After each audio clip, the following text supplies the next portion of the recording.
Merci parce que ta parole est vie et esprit. Et ce matin, Seigneur, nous voulons vraiment nous ouvrir à toi. Nous voulons vraiment que l'homme intérieur, que l'homme spirituel que nous sommes, puisse recevoir ce matin de toi. Et nous te disons merci, Saint-Esprit de Dieu. C'est toi qui es le meilleur enseignant. Saint-Esprit de Dieu, viens nous parler. Toi qui connais le niveau de compréhension de tout un chacun, ramène-nous, Seigneur, à notre niveau de compréhension.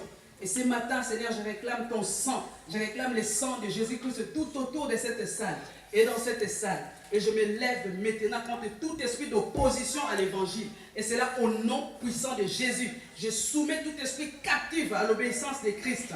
Et c'est là au nom puissant de Jésus. Je te dis merci. Nous nous soumettons à toi, Saint-Esprit de Dieu. Et que la gloire et la louange te reviennent. Au nom puissant de Jésus, j'ai prié.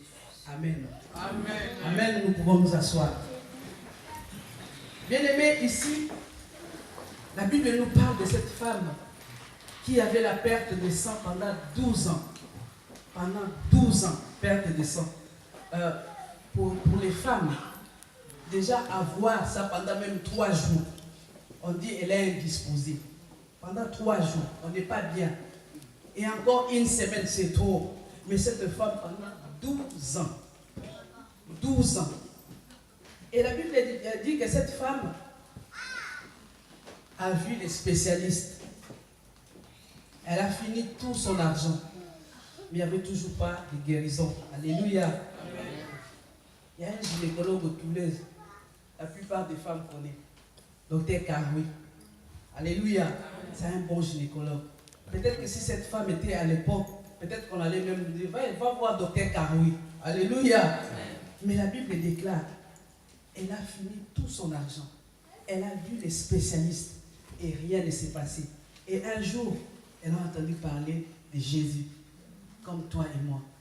Elle a entendu parler de Jésus. Nous sommes dans l'année de la détermination. Bien-aimé, depuis que tu as entendu parler de Jésus, alléluia, amen. Depuis que nous avons entendu parler de Jésus, est-ce que nous nous comportons comme cette femme? Alléluia. Amen. Nous nous comportons comme cette femme. C'est bien de venir à l'église. C'est bien de prier. C'est bien, c'est bien, c'est bien. Mais nous oublions une chose. Vous savez, venir au Seigneur ne veut pas dire demeurer au Seigneur. Demeurer dans le Seigneur plutôt. Lorsqu'on vient au Seigneur, chacun de nous, nous avons notre but. Alléluia. Chacun de nous, lorsqu'on vient au Seigneur, chacun de nous a un but. Bon, encore Dieu peut faire grâce. Des fois, on vient d'une façon désintéressée. On vient tout simplement parce qu'on aime le Seigneur. Mais la majorité, tu vas voir, les gens viennent avec un objectif. Alléluia. Quelqu'un a chanté. L'église où les pasteurs étaient célibataires, il y avait plein de jeunes filles. Mais le jour où les pasteurs s'est mariés, toutes les jeunes filles ont pris la fuite. Alléluia. Parce que les jeunes filles avaient un but. Pasteur célibataire, peut-être que le pasteur va me voir. Alléluia. Il y en a aussi qui viennent des fois. Ah non, je n'arrive pas à avoir d'enfant. Et puis, chacun de nous, des fois c'est la maladie. Des fois c'est une délivrance. Chacun de nous, nous avons tous besoin de rencontrer le Seigneur. Alléluia. Mais venons avec détermination. Lorsqu'on vient comme si, comme ça, non, ça ne va pas. Sa Bible déclare, cette femme a entendu parler de Jésus, elle s'est levée. Et vous allez voir, vous savez, pour cette femme, ce n'était pas du tout facile. Parce qu'à l'époque, une femme avec la menstruation était considérée comme impure. C'est-à-dire, si tu as tes règles ou voilà, tu es impur. Et je connais même une famille, une copine, chez elle, lorsqu'elle avait, elle était dans la lune, parce que ma mère disait la lune. Lorsqu'elle était dans la lune, il ne fallait pas qu'elle fasse du foufou. Il ne fallait même pas qu'elle touche la cuisine à manger, elle n'avait plus droit. Alléluia. Parce que les papas ne permettaient pas que si tu as ça, de préparer du foufou ou de faire à manger. Alléluia. Et moi j'étais étonné. J'ai dit, ah mais ça tombe bien ça. Si c'est chez nous comme ça là, tout le temps je me dis, non je ne peux pas. Je croise mes jambes.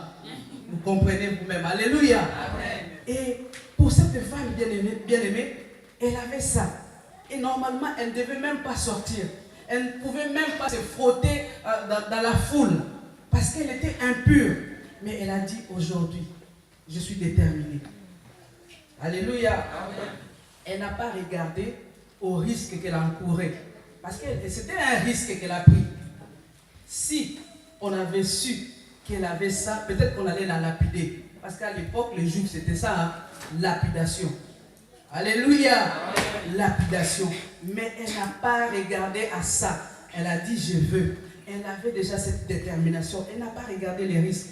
Mais aujourd'hui, bien aimé, oh, on a du mal. On a du mal. Il y a trop de risques. Pourquoi tu n'es pas venu? Oh non, il pleuvait tellement, il y avait du vent. Alléluia. Le vent aussi peut être un obstacle pour toi, pour toucher Jésus. Alléluia. La tempête. Mais cette femme, elle n'a pas regardé les risques. Elle n'a pas, oh, tempête aux États-Unis, il y a tempête. Elle n'a pas regardé, elle a dit aujourd'hui, il faut que j'y aille. Alléluia. Amen. Apprenons des fois à comment je peux dire, prendre des risques. Alléluia. Pour Christ, dans les bons sens. Hein. Je n'ai pas dit que tu n'as pas de tickets, de bus. Oh non, on a dit on peut prendre les risques. Non, ça c'est un mauvais risque. Alléluia. Si tu n'as pas de tickets de bus, demande. Et je l'ai dit souvent moi-même à l'époque. Quand je n'avais pas, j'attendais que tout le monde monte. Après, j'allais au côté du chauffeur. Je dis bonjour. Je vais des stations, après je descends là. Mais je n'ai rien. Et le chauffeur dit, restez à côté de moi, mais si les contrôleurs montent. Mais restez à côté de moi. Au moins, les chauffeurs savent que je n'ai pas. Et si les contrôleurs montent dans les bus, peut-être qu'ils peuvent me défendre. Alléluia. Amen. Il ne faut pas confondre les choses. Oh, on a dit, on peut prendre les risques maintenant. Donc, je prends les risques de frauder. Alléluia. Si tu n'as pas de ticket, viens nous voir même à la fin. Nous sommes une église, n'est-ce pas? Amen. Et l'église, ça sert aussi à ça. Si nous avons, pourquoi pas? Quand je dis nous, c'est nous l'église. Ce n'est pas moi personnellement. Alléluia. Amen. Si tu viens, je peux parler à ceux qui s'occupent des finances de l'église. Ah, vous n'avez pas un 5 € parce qu'un tel est dans les besoins. Alléluia. Amen. Savoir prendre des risques. Et la deuxième chose que la femme a faite, elle est sortie de chez elle. Donc elle a pris les risques, mais elle est sortie. Les risques qu'elle a pris en sortant. Alléluia. Amen. Elle a pris les risques en sortant de chez elle. Et souvent, bien aimés, nous sommes enfermés dans un système. Quand je dis sortir ici, je symbolise cet système de sortir de notre mentalité. Alléluia. On est tellement enfermés dans un système, dans une mentalité. Oh, mais vous savez, nous, dans notre famille, de toutes les façons, bon, je vais seulement prier, mais nous, dans toutes les façons, il faut sortir de cette mentalité-là. Alléluia. On a famille riche, il faut enlever, sortir de cette mentalité. Alléluia. Amen. La femme est sortie de cette mentalité. Elle est sortie de sa maison. Et ce matin, bien aimé, sort. Alléluia. Amen. Je dis, tout est possible à celui qui croit. C'est-à-dire, rien n'est impossible à Dieu. Oh, Sida peut être Nzambabik sans Sida. Alléluia. Amen. Non, vous rigolez. Il y a maladie et maladie. Toi, tu as déjà vu quelqu'un guéri du sida? Ah non. Alléluia. Sors de cette, enlève cette mentalité. Parce que dès lors que tu as cette mentalité-là, tu freines. Toi-même, tu te bloques. Alléluia. Oh, est-ce que Dieu peut délivrer de la sorcellerie? Oui. Il est le médecin par excellence. Il est le médecin par excellence. L'homme guérit, c'est vrai, physiquement, mais Dieu a la capacité de guérir physiquement, psychiquement, spirituellement. Alléluia. Amen. Lorsque je dis psychiquement, parce que c'est une maladie de foi psychique, là. Ça se passe là. Alléluia. Amen. Il n'y a que Dieu. Rien n'est impossible à Dieu. De toute façon, je viens seulement, mais bon, je sais que moi, mon problème en tout cas, bon, non. Sortons, enlevons cette mentalité-là. Alléluia. Amen. Surtout nous, les animistes. Oh non. Oh, tant nous dit m'a rappelé beaucoup. Alléluia. Oh, c'est vrai, nous prions. Mais coutume, c'est coutume. Hein? Je t'ai dit ce matin, la coutume, c'est la sorcellerie, tout simplement. Soyons affranchis. La Bible déclare, vous connaîtrez la vérité et la vérité vous affranchira. Vous connaîtrez Christ et Christ vous affranchira. Animiste, oh non, non, non. Dans notre coutume, non, non, non. Depuis que tu es en Christ, tu as toujours ce langage-là. Nous, dans notre coutume, nous, dans notre tribu. Alléluia. Oh, nous, les gens du Nord, nous, les gens de l'Ouest, nous, les gens du Sud. Nous, en Christ. Alléluia. Amen. Change de langage. Sors de cette mentalité-là. Sors. Moi, en Christ. Nous, en Christ. Alléluia.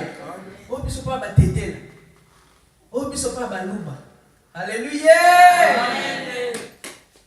Papa bangala bazalaka mayele o. Balingaka mi ikolia mosunya nzombo. Balula mi ikolia mosunya ba. Pesi ba mamekila balia mosunya ngote. Bangona musaka na ngai. Mama mingi bato sati lelo yo. Maloba ya Nzambe bato sakate o. Mokanda na Nzambe bakoma kotekela nguba e. Yesu nde mokangoli ye. Alléluia. Amen. Yesu. Précepte des hommes. Christ a dit un jour, c'est dans Ésaïe 29, 13. Lorsque ces peuples viennent à moi, ils m'honorent des lèvres, mais leur cœur est éloigné de moi. La crainte qu'ils ont de moi, ce n'est que précepte d'hommes. Il y a des personnes qui prient parce que elle est née dans une famille chrétienne. Donc tous les dimanches, papa et maman partaient à l'église avec tous les enfants. Et ensuite, on part à l'église. Donc ce n'est que précepte d'hommes. Alléluia. Amen. Les musulmans, tu vas dire, les musulmans, non, c'est le Dieu de nos pères. Et le Dieu de tes pères. Qu'est-ce que le Dieu de tes pères a fait pour toi? Alléluia. Amen. Et des fois, nous aussi, on a cette mentalité-là. On vient au Seigneur tout simplement parce que non, nous sommes une famille chrétienne. Nous, c'est des catholiques. Nous, c'est des protestants. Nous, c'est des réveils. Alléluia. Amen. Mais on ne vient pas vraiment à Christ pour soi-même. Ce matin, bien aimé, venons à Christ et pour nous-mêmes. C'est-à-dire, lorsque je viens à l'église, je ne viens même pas pour mon mari. Alléluia. Amen. Je viens pour Dieu. Alléluia. Amen. Je dis, je viens pour Dieu. Je ne viens pour personne. Je ne viens que pour le Seigneur. C'est vrai. J'ai grandi dans la foi chrétienne, c'est vrai. J'ai grandi dans l'église catholique, c'est vrai. C'est vrai qu'à l'époque, je partais parce que ce n'était que précepte d'homme. Mon père nous réveillait tous les dimanches matin, c'était obligatoire. Obligatoire. Et il nous donnait, à l'époque, c'était les makuta, des makuta d'offrande. Obligatoire, il posait comme ça sur la table. Obligatoire. Mais aujourd'hui, je viens au Seigneur par moi-même. Alléluia. Amen. Je ne viens pas parce qu'un homme m'a appris, parce que je suis né dans une famille chrétienne. Non. On n'est pas chrétien, mais on devient chrétien. Amen. Ton père peut être pasteur. Mais ce n'est pas pour autant que toi, en sortant du ventre de ta mère, tu deviens automatiquement chrétien. Non. Alléluia. Amen. On n'est pas chrétien, mais on devient chrétien. Donc lorsque nous venons à Christ, venons vraiment pour lui. Sortons de notre maison, sortons de nos mentalités. Alléluia. Amen. Oh, ici, les immigrés, les travail. Nous, c'est seulement ménage. Tu peux trouver un poste à la poste, dans les hôpitaux, dans les cliniques, mais à la CAF, non, je ne crois pas. Sécurité sociale, qui va te prendre? Personne ne va te prendre. C'est une mentalité. C'est une mentalité. Nous devons vraiment être délivrés de cette mentalité. Alléluia. Amen. Lorsque j'étais au chômage, je cherchais du travail. J'ai fait ma formation. Avant même de faire la formation, il y avait une association d'insertion à Saint-Christophe. Je ne sais pas si Alice. Association d'insertion. Et donc je suis parti. J'ai pris rendez-vous. Et la première chose, dès que je suis rentré, je dis au monsieur, oui, je suis à la recherche d'un emploi, mais je ne veux pas faire femme de ménage, ni vendeuse, je vais travailler, vraiment avoir un diplôme, mais tout sauf femme de ménage, vendeuse. Et le monsieur m'a regardé comme ça. Il est parti appeler les conseillers qui devaient me suivre. Et il a dit au conseil, il y a une femme, mais en tout cas, elle va donner du fil à retordre, hein, parce qu'elle n'est venue ménage, ni vendeuse, ni pas les petits boulots qu'on donne aux noirs. Et lorsque le monsieur est venu, j'ai toujours son prénom Vincent, parce qu'en fin de compte, après on est devenu, on s'est tutoyé et tout. Oui, Vincent est venu. Non, le monsieur m'a dit, vous voulez quoi, un homme ou une femme? J'ai dit, peu m'importe. La seule chose, la seule personne que je veux, la personne qui ne va pas me proposer ménage ou peu m'importe. Il est parti chercher Vincent et Vincent est venu et je parlais avec lui et tout de suite il m'a dit, ah mais vous êtes une femme de caractère, vous savez ce que vous voulez et tout. J'ai dit oui parce que je sais que lorsqu'on vient ici, c'est le ménage par-ci, faites stage de caissière ou vente. Voilà, j'ai dit ni vente, ni caisse, ni ménage. Après il m'a regardé, il m'a dit, mais c'est bien, au moins vous êtes déterminé et vous savez ce que vous voulez. Parce que souvent les gens viennent ici, ne savent pas ce qu'elles veulent. Mais vous, vous êtes déjà venu avec votre idée, ben, je ne peux qu'adhérer. Alléluia. Amen. Lorsqu'on a une idée, on sait ce qu'on veut, on peut aller loin. Mais vous allez voir aujourd'hui, il y a des personnes qui cherchent du travail. Oui, je veux faire maçon. Et la personne commence la formation du maçon. Et après 6 mois, il dit, ah non, aux informations que j'ai suivies, il y a trop de catastrophes naturelles. Donc, maçon, ça ne va plus. Je vois que je vais faire charpentier. Après, la personne va faire charpentier. Après charpentier, oh oui, il y a un client qui est venu à notre atelier récupérer ses meubles. Et elle a remarqué que les meubles étaient cassés. Donc, je crois que je vais changer parce que c'est un métier à risque. Je vais faire maintenant cordonnier. Je vais faire cordonnier. Vous voyez, à l'espace d'une année, la personne a changé déjà 3 fois. Alléluia. Amen. Maçon, charpentier, cordonnier. Mais quand est-ce que tu seras stable? C'est l'année de la détermination et de la stabilité. Amen. Pour être stable, il faut savoir ce que l'on veut. Et une fois qu'on sait ce que l'on veut, on reste sur ça. Amen. Alléluia. Amen. On reste sur ça. Sortir de chez soi. Et la troisième chose que cette femme a fait, bien aimée, elle a parlé à soi-même. Pour ceux qui étaient là vendredi, nous avons vu, il faut savoir se stimuler. Et souvent, j'aime David, parce que David, c'était quelqu'un qui s'est parlé à soi-même. David, lorsqu'il avait des problèmes, il disait, mon âme, lève-toi. Mon âme, pourquoi t'as battu? Alléluia. Donc lui-même, il s'encourageait lui-même. Alléluia. Amen. Il faut savoir s'encourager. Parce qu'il y a des jours où tu attends un coup de fil, personne ne t'appelle. Mais toi-même, si tu ne sais pas t'encourager, comment tu peux t'en sortir? Mon âme, lève-toi. Mon âme, pourquoi t'as battu? Mon âme, espère à l'Éternel. Alléluia. Amen. Il faut savoir parler soi-même. Et cette femme a dit, c'est au verset 28, si seulement je puis.